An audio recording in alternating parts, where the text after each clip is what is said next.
जहाँ नारीको पूजा हुन्छ त्यहाँ देवताहरू बसोबास गर्दछन्। जहाँ गरिँदैन त्यहाँ गरिने सबै धर्मकर्महरू निष्फल हुन्छन्। जुन घरलाई अपमान सहन नसकी स्त्रीहरूले श्राप दिन्छन् त्यो घर विपत्तिमा परि नाश भएर जान्छ। जुन कुलमा स्त्रीहरू दुखी हुन्छन् त्यो कुलको चाँडै नाश हुन्छ। जुन कुलमा स्त्रीहरू दुखी हुँदैनन् त्यो कुल सधैँ अघि बढ्दछ। जुन कुलमा रहेका पतिहरू आफ्ना पत्नीदेखि र पत्नीहरू आफ्ना पतिदेखि प्रसन्न हुन्छन् त्यो कुलको निश्चय नै कल्याण हुन्छ। यदि स्त्रीलाई प्रसन्न राख्न सकिएन भने तिनले आफ्ना पतिलाई वंश चलाउन सहयोग गर्दिनन्। किन गर्ने त?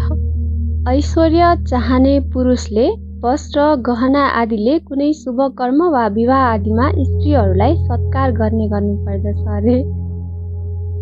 अनि अर्को, मोहवश कुनै स्त्रीको धन वा वस्त्र उपभोग गर्ने बन्धु बान्धवहरू पापी भई अधोगतितिर जान्छन् अरे।